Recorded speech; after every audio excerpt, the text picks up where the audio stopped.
that's a whole civil engineering discussion there. And okay, once again, we're going to continue with grid storage, but before I do a deep dive into carbon structures, and I'll just take an informal poll, since some of the class is not here, I'll give out the same poll online, but informally for those that are interested, since you're here, and is there an interest in a formal dedicated time for office hours to discuss your topic? Or, so I'll have to find, a decent time that would work for most people. So the question is, one, is there interest or need in office hours to discuss your topics? So, but please raise your hand if you are interested in such a thing. Okay, so I would say 60% of you, maybe 70% of you. Okay, well, in that case, then I will at least issue the poll so that we can find a time. And then if the time doesn't work, then we'll operate as we have normally been operating, which is you can contact us, both of us, Professor Grassman and myself, and either we'll try to find a time that both of us can be present, or we'll find two times, or we'll find one time where one of us can be present. So we'll do some sort of permutation that works. And then you can discuss your topics, if you have questions, general questions, or if you have specific questions about whatever energy technology, or you need a little bit of guidance in your selection. I'm happy to discuss that as well. And if you have questions about, is it too broad of a topic, too specific of a topic, whatever guidance I can provide, I will try to do the best I can to usher you along a pathway that is most optimal. All right, so I'll do that. So probably then today's Wednesday, depending on the response time, I think we're looking at maybe early next week. It's probably the best turnaround time. It takes people a little bit of time to actually fill out a poll.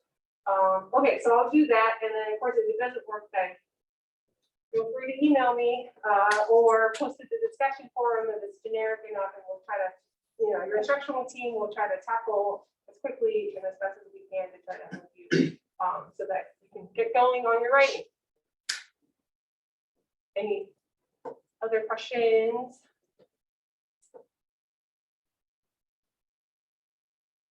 Okay, wow. All righty, so we will then carry on with grid storage. We left off at the discussion of sodium sulfur storage. We left off with discussing the polysulfide shoveling problem, which is present for both lithium sulfur as well as sodium sulfur. And where we left off was talking about how to physically trap and encapsulate these polysulfides. And it's actually a pretty, efficient and high-performing solution with very cheap materials. Carbon is as cheap as they come, cost-wise, right? I mean, carbon is, you can have like a barbecue and save the char, and that is the carbon that you could potentially use. But the problem with carbon is to get the exact morphology or to engineer exact morphologies. The heat treatment and the processing is what typically drives up the cost of carbon, right? I mean, it's like iron, and if it's abundant in the Earth's crust, you can get to it, you walk outside and there's rust, right? And you breathe and there's, you can stumble over rust. But to get exact morphologies for the engineering application that you want, that's what drives up the cost. And the same thing is for carbon. As I jokingly said, you can have a barbecue, save the char, and you get yourself some carbon. But then, of course, you have impurities, right? You have non-soluble fats from, the steak, or I guess if you're vegan, the asparagus or whatever, So there are engineering roadblocks to getting the desired morphology that you want. So pyrolysis to get these carbon structures, and oftentimes nanostructures, that is the driving cost, right? I mean, same thing for graphene, carbon nanotubes. Those are highly specialized nanostructures that with specific pyrolysis conditions like high temperature, we're talking 1500 C, 1600 C, which if you're melting and casting, maybe that's not so high for you. And if you're working with oxides at 2000 C, maybe that's not so high either. But it's high enough that getting furnaces, that operate at higher than 1200 C is a driving cost. You're looking at, below 1200 C for a furnace, you're looking at maybe 2-3K per furnace, like a box furnace or a tube furnace even. But then as soon as you pass that threshold to high temperature furnace, things that can achieve 1600 C, 1800 C reliably, running for a long period of time at that high temperature, then your costs go up. So your manufacturing costs can go up. And so if you want to make these nanostructures to exactly, 50 nanometer diameter with a certain porosity and all of that, that's what drives up the cost. So even though you think carbon is everywhere, why isn't everybody just, making everything lightweight with carbon? Pyrolysis is and achieving these high temperatures under the right conditions, so you don't get like carbon oxide, carbon monoxide, CO2. You don't get other oxidized products, all of that. It is having controlled environment and high temperature really drives up the cost and your mass loading, how much you can load and reliably, run a furnace for long periods of time. But that's not to say we can't do it. Those are just some of the limitations of manufacturing that one just has to think about factoring, when you're thinking about scaling up and how do you make these materials for these types of applications. So, so sodium sheet, sulfur sheet, so you add into conductive carbon. So any application with sulfur, you're going to run into the problem of sulfur being inherently electronically insulating. So you, as an electrode, what you want is a material, or at least your composite, to be electrically conductive, right? So ionically, the sodium ions come in, the lithium ions come in, but you need to have an external circuit as well that conducts the electrons, which is why you have devices that work. So your electrode has to be electrically conductive, your electrolyte has to be electrically insulating. So if you use sulfur as an electrode material, you're going to run into the problem of it being electrically insulating. So what do? You can add conductive carbon.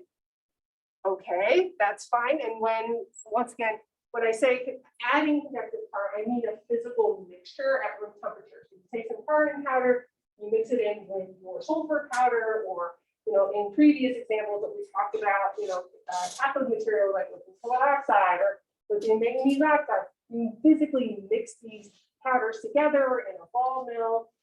You just mechanically mix them together, or a high-speed mixer, what have you, right? And you can also do it in like your baking thing. That's the KitchenAid. You can also do that too. I mean, you physically just mix them together, and just the mixture, that composite, nothing too fancy. You're not like putting carbon atoms into the crystal structure of sulfur or anything. Just that physical mixture will enable your composite to be electrically conductive enough so that you have a composite electrode that works for your application. So you can, yes. So it's not sulfur carbide, it's sulfur and clumps of carbon? Yes. Okay. Yes. And hey, I just realized when I draw on the board, nobody on Zoom can actually, on the recording can actually see my drawing. So I'm going to try to do better at actually drawing on the thing. You mean that the limitation is that sulfur is inherently electrically insulating? Insulating, yeah. Okay. Now you have it as conductive on here, so it's a little bit confusing. The first line. Oh my goodness! Thank you for pointing out that typo. Okay, you get like a quarter for yeah. So sorry about that. Yes. Yes. Sorry. Yeah. So you can make it conductive with the carbon. Thank you very much for pointing out that typo. Right. So it has. So carbon can now increase the electrical conductivity. It can also trap the sulfides. And yes, Alan, you are not making you know, you're not making a compound. You're not making anything like this. You have physical mixture of, let's say, sulfur powder, and then that's carbon. So what you want is you just want to add enough carbon so that you make a percolated network for the electronic pathway to conduct. But that's why you specified room temperature then, so that you don't create any compounds, any Oh, chemicals. yeah, yeah, when you mix it, exactly, yeah. So sulfur melts at 135 C. So, but even then, when you add it to, let's say, carbon, what some people have tried to do is kind of infiltrate. So you can mix just sulfur powder, or you can just elevate the temperature just a little bit. You get this like molten sulfur, and then it will infiltrate whatever structure that, whatever framework you want it to go into. So people have tried to do this with like very specialized carbon matrices. So the SPA 15, so silica, or whatever structure framework. If you have, yeah, so it'll infiltrate and then cool down, and now you have trapped sulfur in some sort of structure. So I should probably draw that. When you view this video, you can actually see it. So if you have like some specific framework of carbon or silica or what have you, you can infiltrate the sulfur. And then when you bring down the temperature, you have this composite of sulfur that's trapped in some framework. And then when you have these polysulfides that dissolve and they come back, they get physically trapped. So that is the ideal behind using like specialized carbon structures or silica, or basically materials that are relatively cheap. You know, is that you can make specialized structures. I mean, this one happens to be, you know, like a sphere or whatever, but it doesn't have to be. Okay. All right, and so we talked about pore sizes. So you think, okay, well, should I make the pore size as small as possible, right? So that the polysulfide just has the least amount of chance to to escape. The answer is no, because what you come up against is the desolvation. So in order for now the sodium ions, when they travel, right, you have, let's say, sodium ions and some solvent. Typically people draw these as like, you know, ligands, anions. So schematically, these ellipsoids, you know, are coordinating anions. So what then needs to happen is the entire volume has to go into your structure to react with the sulfur. But if the pores are too small, so they have to then desolvate, right? And so that becomes a problem.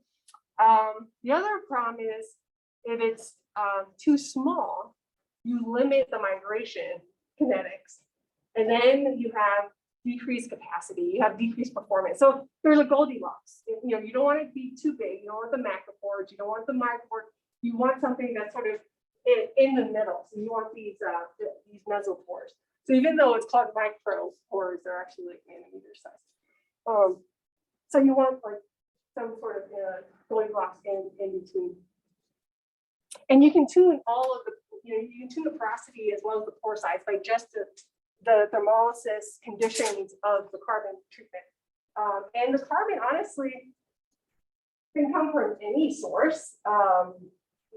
So you can think about green chemistry or green manufacturing, or you can start off with any product, really. You know, here in Ohio, I can imagine going down the street from my house and running into a bunch of cornfields. And in October, they all look kind of yellow, right? And it's time to cut them down. So you can take all that husk material and basically just pyrolyze it, burn it, and you get a heap of carbon that can be turned into this kind of carbon. It doesn't need to be anything special.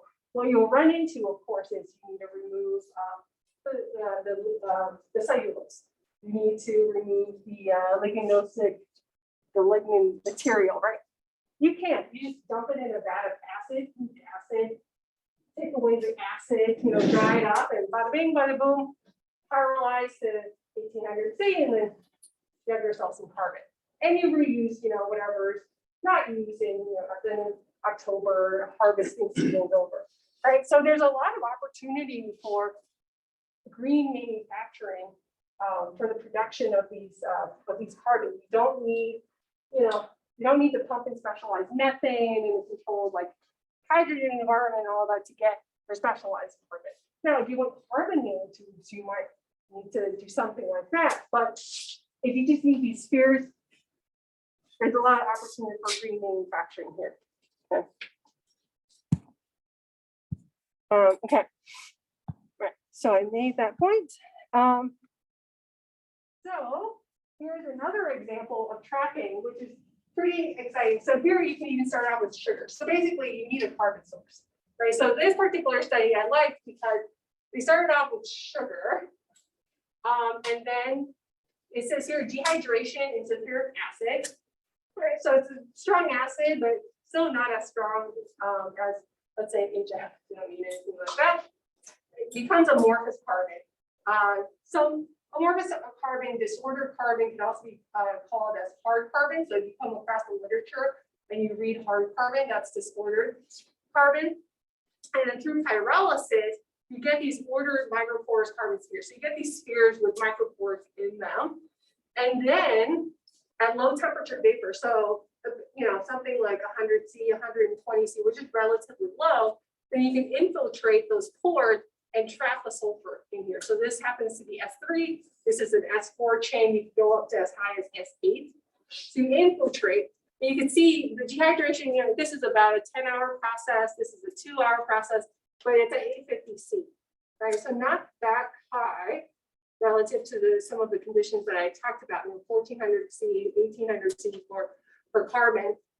And here, so, well, actually specifically, they infiltrated at 175 C because sulfur melts at 135 and the infiltration is an hour. So here, the process takes about, at least the heating anyway, the aging process takes about, you know, like half a day.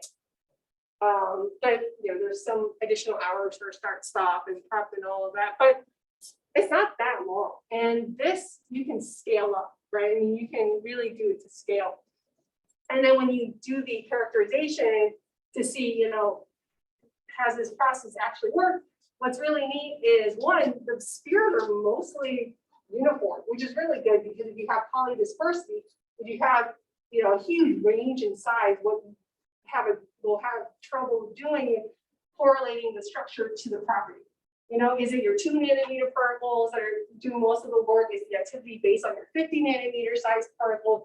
You know, so the uniformity for the most part, you know, here will help you correlate. Okay, if I have 50 nanometer particles and I get this property in this specific capacity rate, then I would say, okay, well, does that mean then a higher surface area particle with more porosity, like a 2 nanometer particle, or a sample with 2 nanometer particles, you know, is that going to help my kinetics?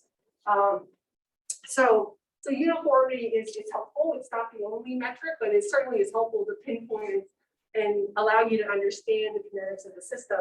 So then you could do elemental analysis. So this is EDS. And you can track where all your carbon is in blue and where all your sulfur is. And indeed, you know, they're everywhere at the same spot, which means you've infiltrated the sulfur into the carbon. And then you can track. So upon discharge, you sodiate. So you form Na2S. And then upon charge, you desodiate and you get back your sulfur. Right? So this is a pretty neat example of how to work with green manufacturing, where you can start with something that's readily available. So pretty exciting. Now, the performance, you know, how does it really compete with some of the other technologies? You know, you have to look at the electrochemical performance.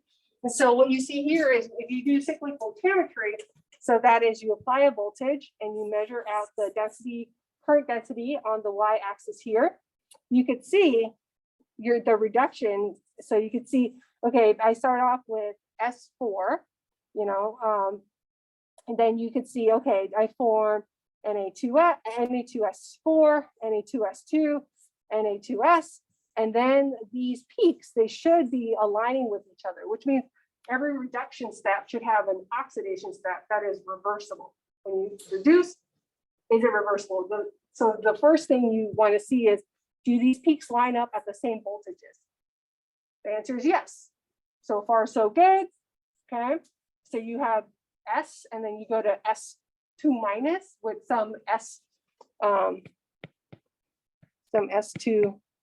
minus. So you have two species of sulfide. You have a 2 minus and then a 1 minus, S minus. So you have a reduction, and then you have an reoxidation back to the sulfide species. So it's reversible. That's good. Now, how does it perform rate-wise? Now, many lectures ago, we talked about the C rate, this capacity.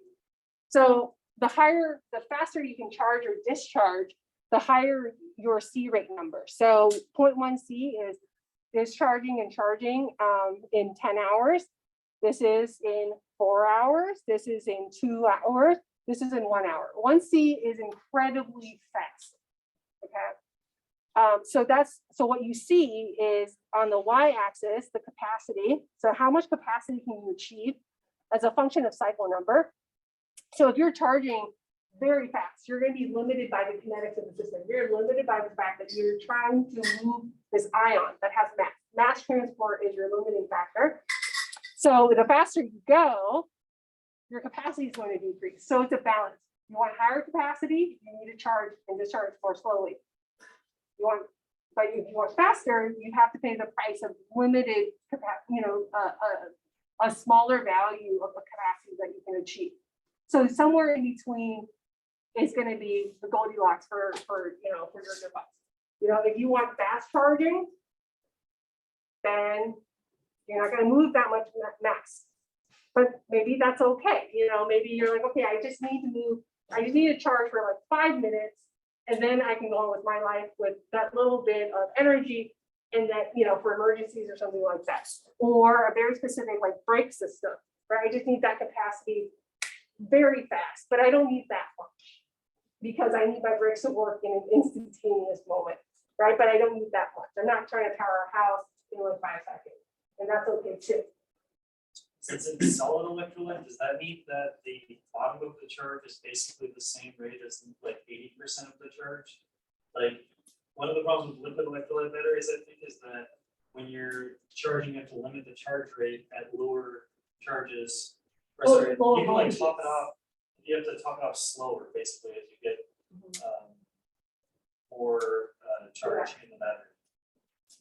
Yes, is the short answer. Okay. The more nuanced answer is agnostic of the type of electrolyte, so liquid or solid, is you are, so this whole talking about, okay, I should back up. What I've been talking about is constant current, right? You apply some current to move your ions into your, but the scenarios I've been talking about are all constant current. You apply some current and you keep it there. Realistically, the batteries and the devices that you have, they don't operate all at constant current. You can discharge, and you can sodiate, you can lithiate at a different rate, at a different C rate than on charge. And that's pretty typical. And also when you charge, so all this here, so that's charge.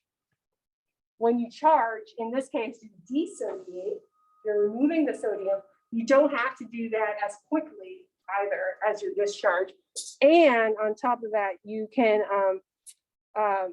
for stability. So this is more for lithium ions. This is the sodium sulfur example. But analogously, you could also do constant current here and then hold at a certain voltage. So that's called constant current, constant voltage. So you apply the same uniform current, you get it to a certain voltage, and then you keep it there for a little bit for stability. And so realistically, commercial batteries, CV is something that, is integrated into your device. So your device, whether it be your laptop or whether it be, your electric vehicle, your device monitors all of this and the state of health of your battery and applies, it's self-regulating, right? So in your devices, one of the reasons why they just don't like burst is because there's an integrated system that will stop charging a battery so that it doesn't keep on charging once you reach, 80%, 90% of like capacity. So when you said battery health, is that referring to the lithium and sodium dendrites that can form through the electrolyte?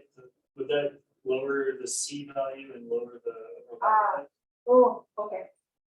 Very convoluted answer Oh, to should we that. come back to that later? No, we can talk about it now. No, when I say convoluted, I just mean there are conditions that you want to think about that affect your engineering.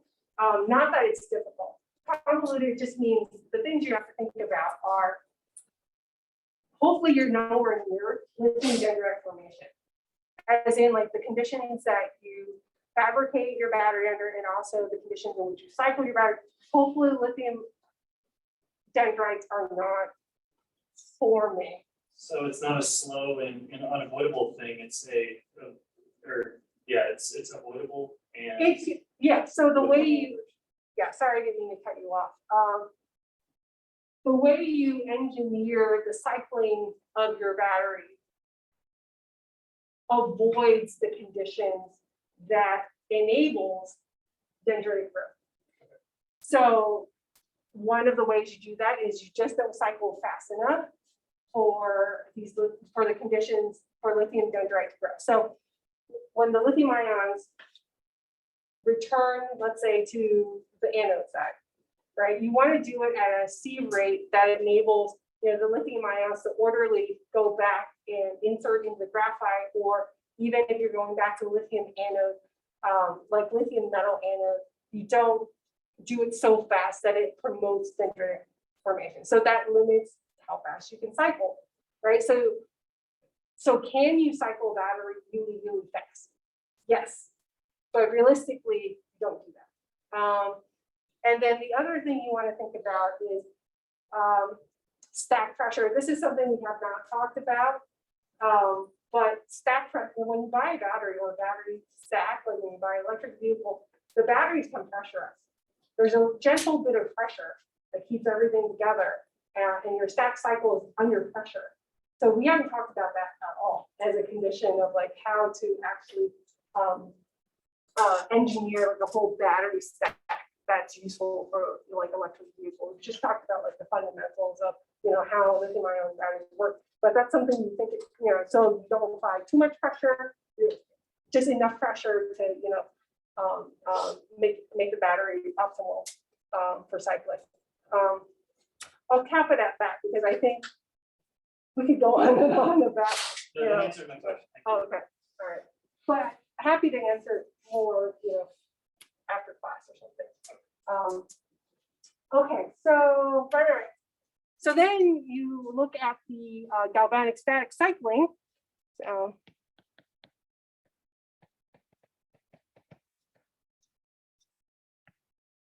cycling. So you look at this. This is potential versus sodium plus. So now your metal is 0 volts as a function of the capacity that you can achieve. So you apply a constant current in this case, and you see here they have different rates: 0.1 C, 0.25 C, 0.5 C, 1 C. So here you can see for the first discharge, you can get a lot of capacity out, but what you also see is a lot of capacity fade. So the faster you go, 0.1 C, 0.25 C, 0.5, and 1 C, you lose capacity. Right, so you achieve less and less capacity. But if you look at the x-axis, you could see even at something that's really fast, like 1 C, you can achieve close to 400 milliamp hour per gram. And that's based on sulfur. So this little subscript right here, that's how they normalize it. So how much sulfur they put into their electrode and how much capacity, milliamp hour they can achieve, they normalize that by the amount of sulfur they put into the system. And you can see even at 1 C, you can achieve close to 400 milliamp hour per gram. The theoretical capacity of lithium ion, specifically lithium hydroxide, is 272. And you never achieve 272 because you never de-interpolate all of the lithium ions that you have, because then you have structural collapse. So you remove 60% of the lithium ions. So you get 60% of 272 milliamp hour per gram. Realistically, that is the best. I mean, you can push it to maybe 70, you can engineer with liquid electrolyte, fluoride additives, and you can intercalate, 70%, but you're always less than 100% deintercalation, right? Less than 100% of theoretical capacity. So that's pretty promising, despite this huge capacity fade, right? So that's why people are interested in sodium sulfur for this reason. But the drawback that we talked about, high temperature. So you can think about, well, who doesn't care about high temperature? Residential, like you can just have, your stack out there, you get it to 200, 600 C, and you leave it there. It's pretty efficient once you get the temperature up. Space doesn't care, it's out there, what does it matter? Lightweighting is something you want to think about. Sulfur lightweight, but sodium is much heavier, so there is an offset to that. So there are certain applications where these things don't matter, so it can be quite useful. And then the other thing you want to think about when you're looking at electrochemistry data is you want to see capacity as a function of cycle number. How in the world, is there capacity fade over time? So what you see here is in red, so that's discharge, that's sodiation, that sits on top of charge, which is desodiation. So it's, well, you can kind of see it peeking out, but the two data sets overlap with one another. So that's an indication that you have pretty high efficiency. So how much you get out of discharge and how much you get back from charge should be as close to 100. That ratio should be close to 100 as possible. So if you look at here, so this value, let's say we take this value, that's like 700 milliamp hour per gram, that's discharge. Then we look at this value, that's almost there. It's basically also 700 milliamp hour per gram. So those two values divided by each other gets you your efficiency. And that's what they plot here. So Coulombic efficiency, so the charge versus divided by charge divided by discharge capacity, that's 100. It fluctuates, but it's about 100%. So that's telling you that the process is relatively efficient, right? Relative to other processes that fade, right? So this is a good example of how you run tests and a demonstration. Okay, so that wraps up sodium sulfur. We'll go to redox next. Sorry, flow battery. Yes. So in their top middle plot, they have like some Coulombic efficiencies well above 100%.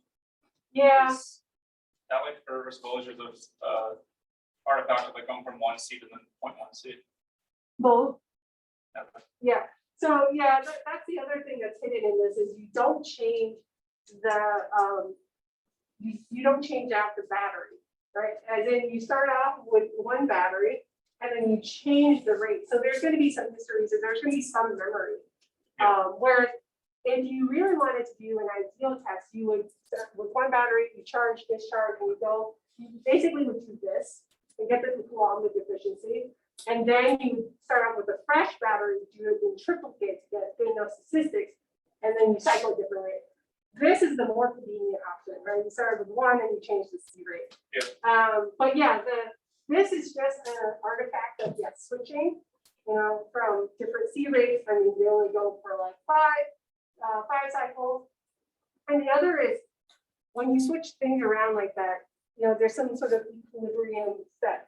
So ideally, what you would do is you would switch and then just wait. Or sorry, you would stop, wait, let the system equilibrate for like hours at a time, and then switch.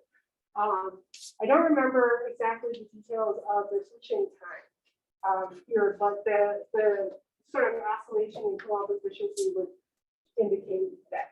Now, this is a sulfur system, so there's built-in polysulfides in the overcharging already. So if you have more capacity upon charge than you discharge, that's not coming from the sulfur itself. There are other species that are contributing to the capacity. They're also storing charge, but it's not sulfur. Yeah. But because you normalize by how much sulfur you put into your electrodes, it looks like you have higher than 100% Coulombic efficiency. Because 100% is telling you I have exactly the amount of discharge capacity out as I do the charge capacity that I get back. But not normalize the sulfur. So if you have things like additional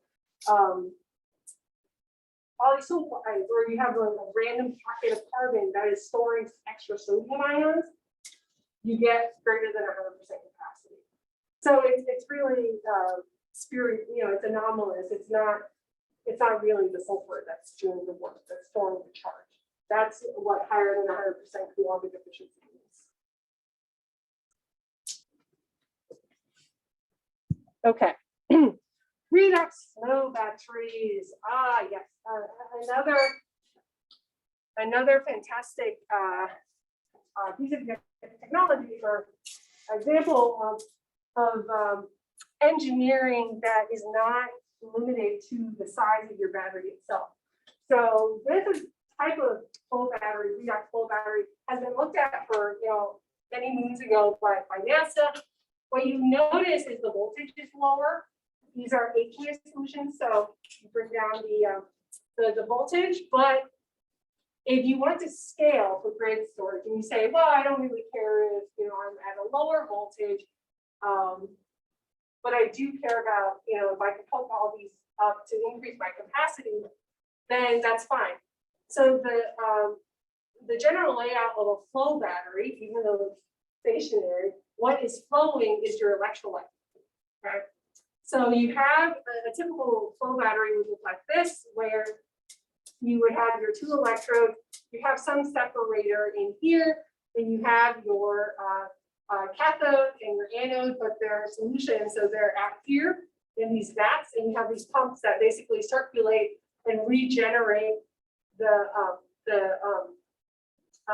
battery itself. Now, it's not called a cathode or anode, it's called an anolyte. What's in your vat is an anolyte and a catholyte. So catholyte is your cathode that's been dissolved. So sulfur is actually a catholyte, because the typical mechanism of sulfur is that you have to dissolve it in an ether-based solvent in your electrolyte. In this particular example, it's the same thing. So these are solutions, these are vats of solution, these are not solid materials. So when people write, the reaction, it's the cathode side, the anode side, and the reaction. So this happens to be an example from NASA back in the day, where they use iron and chromium.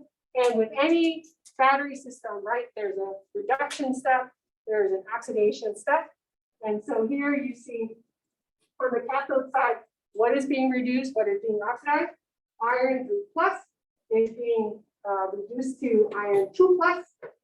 On the anode side, chromium is being oxidized from 2+ to 3+. So that is the redox couple, right? That is the chemical process that is responsible for the electricity to flow, right? So, and then you add the two reactions together, and you have an overall cell reaction. Now, the materials development in redox flow battery is more akin to organic chemistry and inorganic chemistry development, because you need to come up with molecules that can be dissolved, that can reversibly be oxidized and reduced in solution. So the attractive part is now you can think about, well, if it's in, if it's in solution, I can just have an aqueous. Right now, I don't have to deal with these carbonate solvents that we've been talking about. I don't have to worry about potentially, exposing this vat of solution and air. So there are some attractive features to the redox flow batteries that you don't have with, let's say, lithium-ion batteries. The only drawback, of course, is you need to have really large tanks, because if you want to scale, you want to increase your capacity, you scale your vats, you scale up the tank size, but it's independent of this size for your tank. So you could think about, well, could I have this basically anywhere else and decouple it from where, the regeneration happens and just have a pump system that like pumps everything in. So it's actually really attractive for that reason. So that's very exciting. What's been worked on more recently is the vanadium redox flow battery system. So if you Google redox flow, most likely you will come across a paper on vanadium. So what you see here is the same concept. Yes, Al. Sorry to interrupt, does Yeah. Current discharge rate scale with the membrane surface area, is that what you said? Oh, no, sorry. The capacity scales with the tank size, like the tank that will physically hold your solution of iron, chromium, vanadium ions, or molecules dissolved in your solvent. If it's aqueous, then obviously it's just water. That increases milliamp hours, not milliamp hours per gram. Yes. So here, people normalize by volume. So by milliamp hour per liter or amp hour per liter. Yeah. So then you have to compare that technology with, or that would be your metric, and you'd have to compare that with like milliamp hour per liter for lithium oxide or sodium sulfur. So you have, the crystal structure of sulfur, the density of sulfur. So then you can convert the amount of sulfur you have, multiplied by its density, and you get a per volume of it. So you can get the volumetric capacity of sulfur and anything else by just multiplying by the density of that material. Yes. So the size of your tanks determine the power output. And in general, what happens is the two redox couples that happen is, some vanadium 4+ going to 5+, so the oxidation is happening here. The reduction is happening here, going from 2+, 3+. I should say, interestingly, the way people write redox couples for vanadium 5+ here is they write VO 2+. Okay, so okay, no one finds that. Or sorry, VO2+. So vanadium here is 4+, and then one more plus is 5+. Whereas if you typically just write out something that looks like, this, so that's vanadium 5+. So then if you have VO2, that's vanadium 4+. But then if you have this, then it becomes that 5+. So slightly different than probably what you've seen out there for what vanadium 5+ looks like. Like that's the nomenclature. All right, so you can see you just need a molecule that both vanadium species, it's just the reduction oxidation are slightly different, figuring on the cathode side versus on the anode side, but still pumping the same way. Now, what we'll talk about next is membrane development as well, because this is a critical feature, right? You don't want mixing of the two solutions. So it has to be ion permeable, as you see here. So it has to be ion permeable, but not too permeable that it affects your flow rate. So that's another challenge in designing vanadium redox flow batteries. So some advantages you can see here. Well, you don't have any moving parts other than the pump, right? I mean, everything's stationary, it stays put. You're just pumping these solutions back and forth and back and forth, and you're just pumping. That's pretty efficient, right? As soon as your battery starts dying, you pump it out, you refresh. It's actually quite an efficient process and very attractive. And you can recycle the electrolyte, you can regenerate it. It's modular, as in you have a vat. If you want more, you attach more vats and you increase your capacity that way. Very attractive. And so there are quite a number of companies that have commercialized this type of technology. The other limitations that you have are plentiful as well, as with all battery systems, right? So here, you can't go too low in terms of operating temperature. So if you think about, well, can I put a vanadium flow battery, not well protected or engineered in any sort of way to bring encapsulation out in the middle of Ohio? The answer is no. Between November through March, you can get frost and things like that. So you need to engineer a system that will actually protect and the environment. Because if it's too low, then you have actually molecules precipitating out and you get your salt. And if your salt starts to dissolve, then your battery doesn't run as well. And then of course there's heat management as well. So that adds a little bit to the cost of your battery system. Now the membranes, which we'll talk about next, are quite costly for allowing ions to permeate and go through your system to the other side. And then I know I said, this is not as air sensitive as lithium ion batteries, but in the vanadium system, the vanadium compounds are extremely sensitive to oxygen. So I don't have the phase diagram here, but I can show you next time. The phase diagram of vanadium oxygen or vanadia is complex, as in the line diagrams for vanadia, it's like one after another. You can stabilize V02, V203, V6013, V6011. I mean, you can stabilize all these compounds, right? So that just means if your chemistry is dependent on V2 to 3 and V4 to V5, and you have to separate them, then you can think about, okay, well, if like 2+ starts oxidizing to 3+, and I'm relying on that to go back and forth. So as soon as I oxidize the V3+, then I lose a little bit of my active material that should have been in 2+ oxidation state. So it is actually sensitive to exposure to air. And if you ever had just like vanadium dioxide or V2, and you let it sit out for a while, it's going to tend towards the most oxidized state, which is V5+. Right, so there is some sensitivity to air.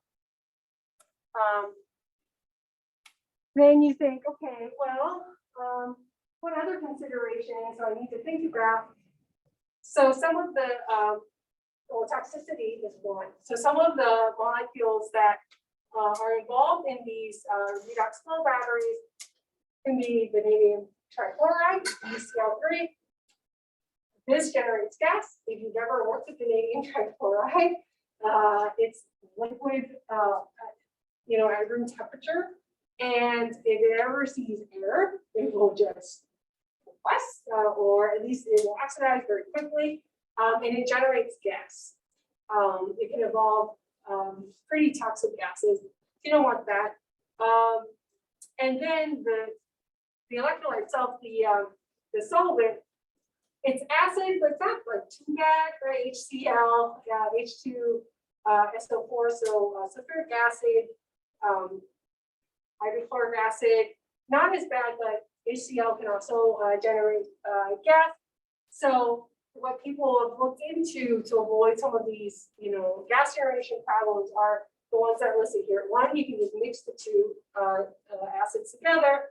You can also mix this methane sulfonic acid, which is pretty popular, and you mix it in with the acid to deal with some of these toxicity problems. So that's pretty exciting. The mechanism of transporting, you look at, okay, well, what else can I look at? What other compounds can I work? Well, you're sort of limited by the voltages. So if you go too low here, negative, you have to start evolving hydrogen. So you can't really use sulfur in these redox flow batteries. You can't really use zinc 2+ to zinc. Chromium 3+ to chromium 2+, you're sort of on the edge of evolving hydrogen. So you're okay as long as the stability of your battery just never crosses the line there. And then you want to explore, let's say, manganese. Well, the problem you're going to have is operating voltage is going to start evolving oxygen. So what you really have is you're limited by the by this range right here. So you see examples of iron 3+, 2+, vanadium 3+, 2+, even bromide, some copper, some titanium. So those are potential materials that you could work with as electrodes.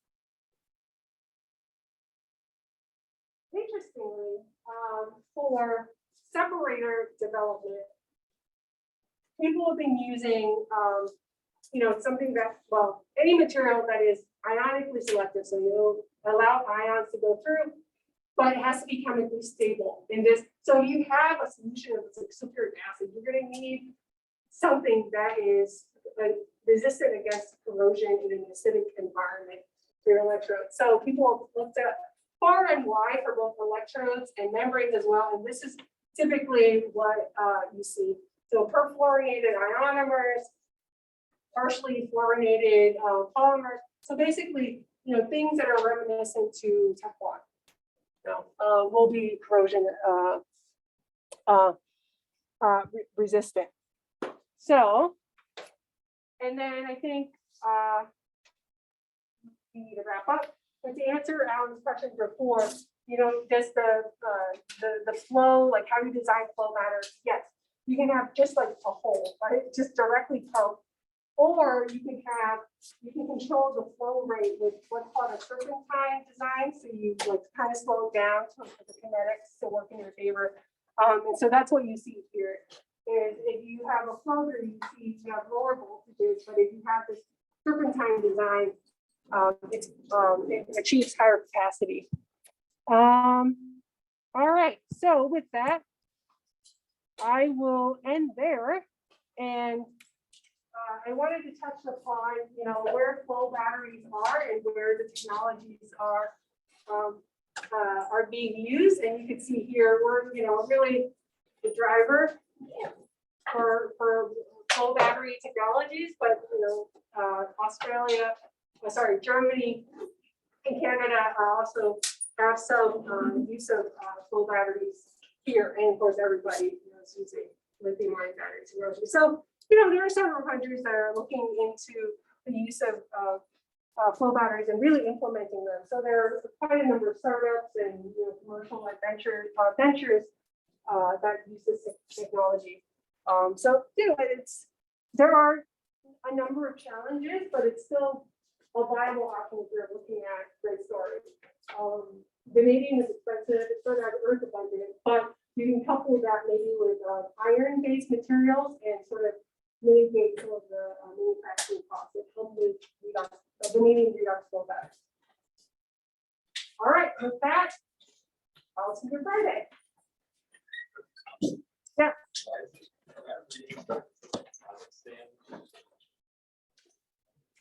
Yeah, I don't know. I do. Sometimes, it's really good to see a thermal, because they have a lot of this topic.